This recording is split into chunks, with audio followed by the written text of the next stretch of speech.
areas of improvement was the run game, was something that everyone wants to work on going into this week. Just what do you see from the film, and how can you guys get better in that area? Yeah, I mean that's the thing that like we pride ourselves on is the run game. So, the performance that we had last game, like that's like unacceptable in everybody's room because like that's the driving force of everything. That opens up the pass, opens up play action. That helps Mike. That helps the receivers. Everything is the run game. So like, we really did harp on it on Monday, and obviously we're working on it a lot just because that's what we want. We want that to be great, so we can open up everything else in the offense. But yeah, that's been a big talk these past 3 days because we know what we expect, and we know how our run game affects everything and everybody on the field. So we're trying to just haul it all back in so we can get back right for Sunday night. One thing that you've talked about a lot this offseason is wanting to have more explosive plays. You had yourself one in that game. How good did that explosive play feel for you? Yeah, I mean, it was great, especially like to start the season like that and to start just the offensive momentum of the season with a play like that. Like, it just shows, it helps everybody on the field. And, as me, trying to score as much as I can for this team and, for everybody around in this program, that was a good feeling. And it got everybody going. So hopefully, God willing, a lot more plays like that can happen in the run and pass game but not just me, but from everybody on the offense. I know you talk about establishing the run, but what from reviewing the film did you see that maybe gives you an indication that you guys are just a few things off here and there? Oh yeah, I mean, they came out in the look that we haven't seen. So, our playbook got shorter, and then we were trying to like run other plays to try to out-scheme them. But I think we had time, and obviously it was the first game, so like that first game look was something that we haven't seen and haven't prepared for. We prepared for something completely different that they've been used to doing. So I think with us, like, it wasn't about effort, anything like that. It was just like we were just outmatched in that game. So I think now this week we know what to study, what to prepare for, and we have all of our formations and all of our runs now. I think it's going to be a completely different story. And speaking of completely different story, the Vikings have kind of revamped a couple things on defense since the last time you played them. What stands out to you? They got a lot of new guys up front, which is really good for them. I think they pride on them getting to the quarterback and stopping a lot of the run game, so they don't got to bring so many like different blitzes. But I think they're just super aggressive. They run to the football. They've always been a great defense. But I love that matchup just because you can test us a lot and test our protections and stuff like that because they are a high blitz team, and I think we love to see that kind of matchup, especially early in the season. You're a tough runner. What did you think about your quarterback stretching over the line for that one touchdown? Yeah, that was pretty dope. The Space Jam picture was like super cool. Like I was like, Mike, be careful doing stuff like that. But I mean, he made it happen and it worked.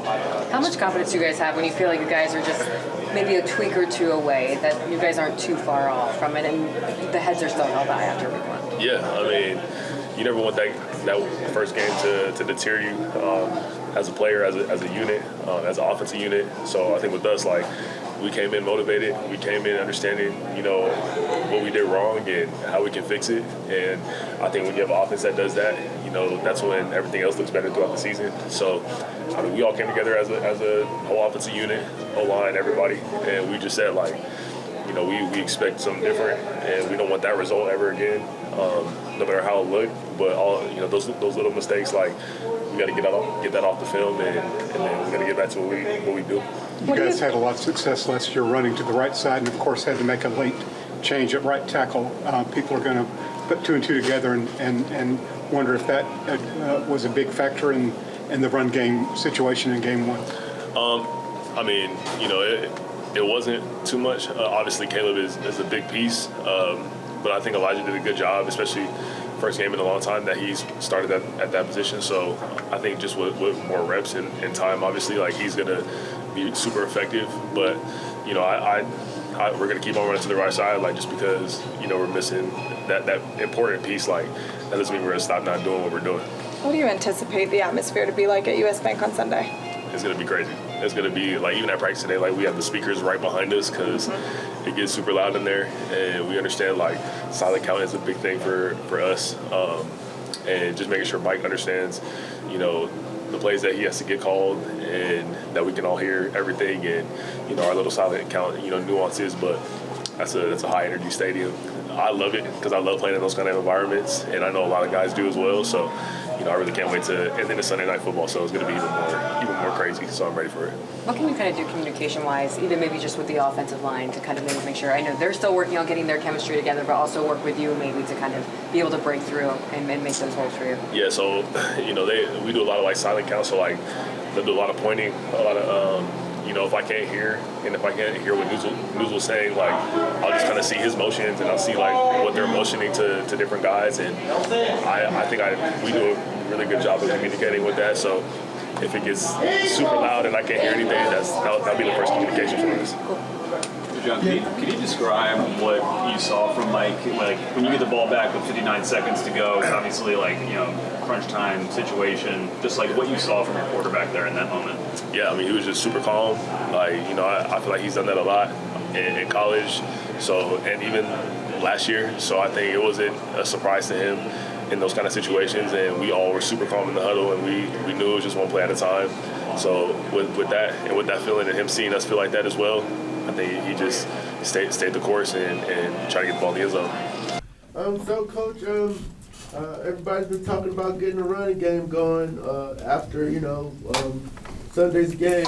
After film review and everything, do you have some pointers or points that you all think you all can address to get that going? Yeah, for sure. With the run game, with everything, you know, in detail and in greater detail as much as we can. But there was some stuff we looked back on the tape that we kind of knew in game, just some of the mistakes from an execution standpoint that can be cleaned up. But like I said, that's everybody across the board. There's first game, you know, receiver making mistakes in the run. You know, everybody is included with that, not just the offensive line. And we all have shared accountability with what happened on Sunday. So a lot to clean up. It was great to obviously flush the tape out and move on to the next week. I know those guys are excited to practice today just to get that bad taste out. But a lot to clean up, and just as we continue to build this thing, knowing it's a long season, you know, I know our offensive line, everybody knows our offensive line will all bounce back together. But again, it's us collectively figuring it out and making sure that it's a little bit better this week.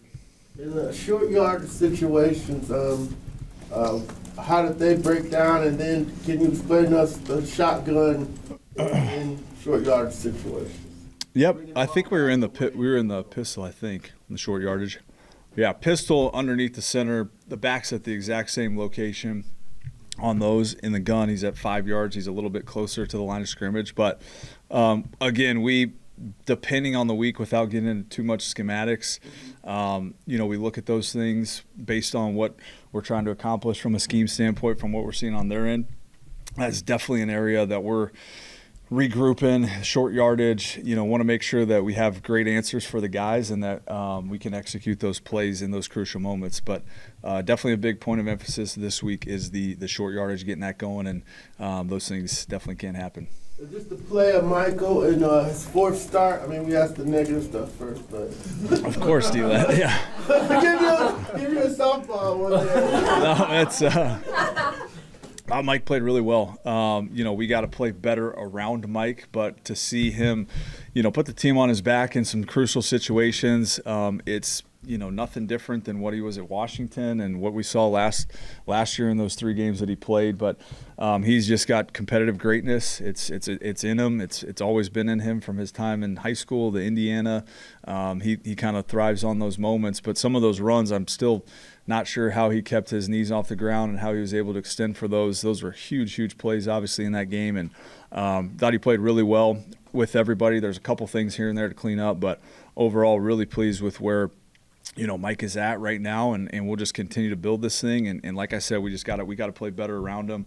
We got to coach better in all facets and make sure that everything is clean around him, because we feel great with where he's at. Do you think it would have been cleaner if you guys had played in the preseason game, or would it have been just as?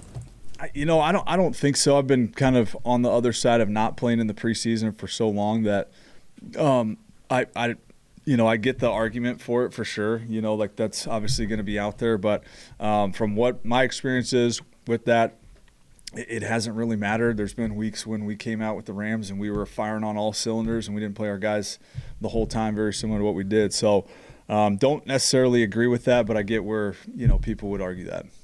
What is it about the pistol that you like? You think it's very suited to this offense? Yeah, I think, again, week to week, depending on who we're playing, the schemes that we're, building, a lot of stuff, everything is built through the run game. But I think the pistol does keep you pretty balanced from a run-pass standpoint. Obviously, in the offset gun, there's tendencies to throw the football. And so being able to stay completely balanced with what we're doing is what we're trying to do. From a run, play action, keeper, screen, all those things that come with it. And, again, it's part of our offense. We'll pick our spots when we need to go under. But our guys feel comfortable with it. Our quarterback feels very comfortable in it, knowing that that's the way he operated mostly in Washington. So, but again, week to week on what that is, depending on what we're seeing on the other side of the football and some of the stuff we're trying to activate from a run game and moving forward. Is that, I'm sorry, go ahead, Mark. You were asked about that.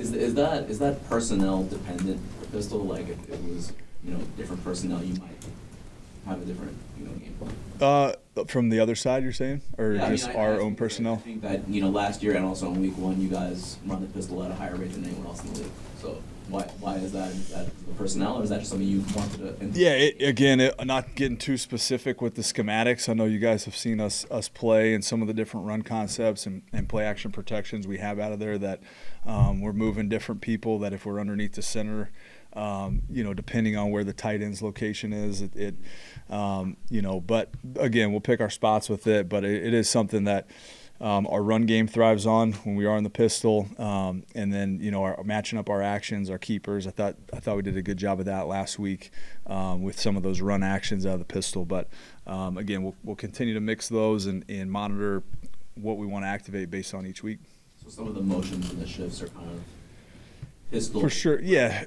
Without getting too specific on some of it, but yeah, 100%, yeah. Yeah, like, when you snap a motion off and we're snapping it here, if you're underneath the center sometimes, depending on the concept, some of those things wouldn't work out. So I guess that's my answer. Without getting too in deep on that, how much does it help you, Zach, in that set, that you get the ball deeper to the back so he can get on his track, and if you do play action, the ball's in your quarterback's hands at his depth that you want him to be? It's a big deal. We have obviously. I first started getting into the pistol with the Rams in 2023. We started doing it. It felt like it kind of loosened things up. We felt like we could get to every run, play pass, quick game, drop back concept out of it. But like you mentioned, it does get the ball in our runners' hands a tick quicker there. Just making sure that the actions match up with it is the biggest thing. But yeah, all those things go into it. Obviously, the faster that we can get number 7 and obviously Tyler the ball in their hands so that they can see the proper cuts and those things with the stretch of the wide zone and being able to cut some of those things back when we need to is definitely part of it. As someone who's coming up with the scheme, what's the most difficult aspect of preparing for Brian Flores' defense with the way that he disguises and can kind of do anything at the extremes? Yeah, they're a great challenge, very similar to last week, with Todd Bowles. I would say on our schedule, those two are, from a schematic standpoint, make you think through everything. And so got a ton of respect for those guys. Obviously, we saw them last year. There's a lot of similar players. There's similar things that they do from a front and coverage standpoint, but they make you work through a lot of things and make sure that you're on the screws with the details and making sure you don't have dead plays and things like that. But I'm sure there'll be something that's new that we haven't seen, and that's where you just got to adjust in real time and take it from there. But definitely, they got great players. They're very well coached, have a ton of respect for B-Flow and just what he's done over the course of career. But like I said, they definitely make you prepare for everything. Zach, a bit of a similarity between your first game and the Vikings' first game in terms of the quarterbacks was how they both played in the fourth quarter. Obviously, it was one game and happened differently. But what does it tell you about such a young quarterback in both cases that they have some of their best moments of the game at that point? Yeah, to be honest, I was asleep. I didn't see the end of it. I heard the game. I mean, these games on the East Coast start at a ridiculous time, and I'm usually long asleep in the second half. But I did hear, obviously, they came back. I didn't see the plays. I didn't see anything that really transpired throughout it. I know the defense played really well, kind of kept him in it, and then it sounds like he made some plays in the end. But both those guys have had a ton of success throughout their careers. A ton of respect for J.J. McCarthy. We obviously looked at him coming out too, and both those guys have had a ton of success. The college level, it's really cool to see them at the pro level doing the same thing. Van Ginkel and Grenard had 23.5 sacks combined last year. What is it they're doing, and how do you combat that? Yeah, we got to know where they're at all times. Van Ginkel, is an ultimate chess piece for their defense. He's in a number of different locations. Grenard has been a good player for a long time, so we got to be very ultra aware with them. Be aware of when we can chip and when we can use our halfbacks to help out on the edges there. But definitely Van Ginkel. The screen game, the things that he's been able to do over the last couple of years, taking away the screens to his side, he's everywhere. So got to know where he's at, and then have a good feel where Grenard's at sometimes. But, again, we got to closely monitor those guys all game. They've changed the interior two guys from what you saw last year with Hargrave and Jonathan Allen coming over. Is there enough tape for you to know how much they impact what Ryan wants to do up front? Yeah, I think so. I mean, gosh, those guys, they popped off the tape, as soon as you throw it on. Ton of respect for the careers that those guys have had. I mean, they're, a little bit older now, but you can't tell at all. Hargrave, I know the other night had great production, and Jonathan Allen's a guy that's been around for forever too. So, that those guys can wreck the game at any time. So we got to be firm up there. We got to be able to run the rock and try to neutralize those guys as much as we can. This might be a better question for Led, but when you're dealing with an offensive line, that you got to kind of make that adjustment just a couple weeks before the season, and it's all about playing together as a unit. How do you kind of get that up to speed quickly, especially during the season? Yeah, it takes time. That unit, like you're alluding to, it is continuity and reps and feeling blocks and understanding the angles that you're driving people on. So it absolutely is something that we know. Week 1 to week 5, we expect to see a big jump in that. To week 10, we expect it to be, firing on all cylinders. So we understand it's a long season. It's not a one-game season. Those guys will just continue to grow together from a communication standpoint, and then just from a fundamentals and technique standpoint, expect those guys to just keep getting better together. Anything else? With Mooney nearing a return, what do you focus on in practice to get him ready for a game after missing so much time? Yeah, he's been out there a bunch. He's been able to participate in some walkthroughs. He was out there last week, getting some reps here and there. So, he's such a pro. He knows our offense inside and out. I mean, as well as, the quarterbacks, I would say. It's, he's just a notch below them in terms of understanding the big picture of what we're doing on offense, defenses. So Mooney is a guy that doesn't need a ton of live reps. He's played a lot of football, and like I said, he just understands football. It makes sense to him, and so that definitely helps him in terms of getting caught back up. But we've missed him out there, surely. But excited to see if he can make it a go this week, and know he'll have a great week of preparation to put himself in a position to possibly play. Had Casey Washington in his first extended. Yeah, was really encouraged. I mean, like you mentioned, first time really playing, real football. Made some crucial catches, some third down catches. Casey did a great job. There are a couple things here and there, like every position group and every player individually, and us as coaches want to fix. But I thought overall, for the first game jitters and getting all those things out, didn't feel that from him at all. He had a smile on his face in pregame. He was fired up, ready to go, and fired up just to see him continue to progress, because he is still a young player and he's developing and learning the offense. The offense is so much different than what he was at Illinois. So it's been cool to see his maturation and his daily process, how much he cares about football, and it definitely showed up the other day, and just look forward to seeing him continue on. Zac, anything different to do with this environment? You're going to play in one of the tougher places to play. Sure. You got to do special that you wouldn't normally do. Yeah, the biggest thing is the operation. Making sure I get the calls in and out of the huddle. Making sure we pick our spots. Obviously on the silent cadence, and so we got to be on the screws from a communication standpoint up front, from Mike's communication in the huddle, getting to the line of scrimmage, all those operation and procedure things in an environment like this. We played there last year, but I'm assuming Sunday Night Football, their first home game, is going to be rocking even more than last year. So biggest thing is just the overall operation. I have my part in it, making sure that play calls are in clean for Mike. He can get it and out, and those guys can communicate and go play. With not a bunch, but with a few injuries to key players and Casey stepping in, Elijah stepping in, how much has Michael's history being the backup and working with that unit helped now when it comes to just easily moving these other pieces into the starting unit? It's definitely helped, especially with Casey. Those guys came in together. They've had a ton of reps on scout team last year. I know we've mentioned, but Casey's strong, aggressive hands, that's similar to some of the guys that Mike had at Washington. So I know it was easy to kind of throw to Casey because he can roll and he's got, aggressive, strong hands. So it's been cool to see those guys just continue to develop together. But yeah, it's part of those guys coming in as rookies and you're hanging around each other so often. And then they had, I don't know how many reps a scout team last year where it seemed like every single day Casey was catching 5 or 6 balls on the scout team. So that definitely all has helped out. Awesome. Thank you, guys. Thanks, Zach.